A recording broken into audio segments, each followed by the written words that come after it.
মেচেদা ব্রিজের নিচে রমরমিয়ে ব্যবসা চলছে। সেই ব্যবসার নাম রাতের অন্ধকারে সমস্ত কিছু লুটপাট করা। পূর্ব মেদিনীপুরের মেচেদা ব্রিজের ঠিক নিচেই এই কারবার চলছে রমরমিয়ে। ক্ষুব্ধ এলাকাবাসীরা, আতঙ্কে এলাকাবাসীরা এবং ক্ষুব্ধ ব্যবসায়ী মহল। কিছু বলতে গেলেই রক্তচক্ষু দেখানো হচ্ছে। এরা কারা? আপনারা দেখছেন এখন নজর চ্যানেল ইএনসি বাংলা থেকে। আমি ডাক্তার সঞ্জয় সেন আপনাদের সামনে।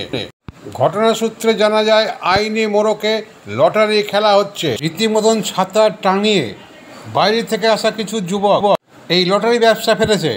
রাত বাড়লেই সর্বস্ব লুট করা হচ্ছে, এমনকি মারধর পর্যন্ত করা হচ্ছে। এরা কারা? এই খেলা হয় সন্ধ্যের পর থেকেই।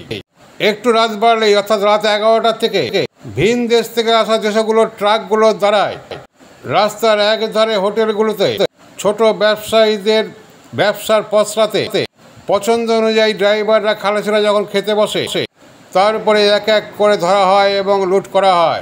টাকা পয়সা সর্বস্বই লুট করা হয়। কিছু বলতে গেলেই পুলিশের হুমকি দেওয়া হয়। লটারির মোড়কে এ কোন খেলা?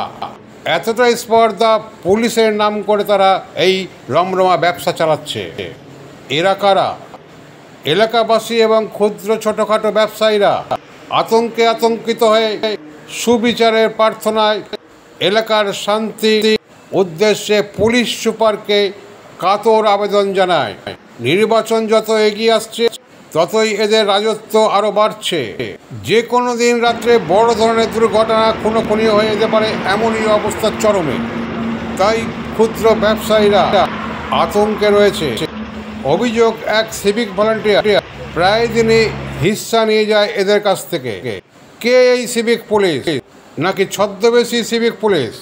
তবে এরা কারা? লটারি খেলার নামে যে পসরা বসিয়ে রেখেছে তারাই বা কারা? কেন এত স্পর্ধা পেল? সেটাই প্রশ্ন। তাই ক্ষুদ্র ব্যবসায়ীরা একযোগে পুলিশ সুপারের কাছে কাতর আবেদন করলেন এবং সেই সঙ্গে এই এখন নজর ইএনসি বাংলা চ্যানেলকেও বললেন, আপনারা একটু পুলিশের নজরে আনুন, এদের খপ্পর থেকে আমাদের বাঁচান, মুক্তি দিন।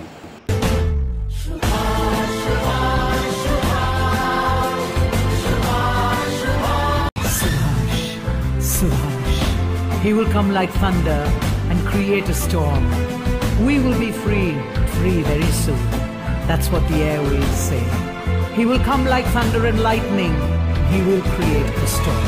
देखी तोर प्राणेर जाला बोलछे शोन ओपरवाला ब्रिटिशेर मुंडु केटे ভিজে ওঠ রক্ত স্নানে হেসে যে অট্টহাসি যারা ওই পড়ল ফাঁসি যে দেখো তাদের পানে তাদের পানে তাদের পানে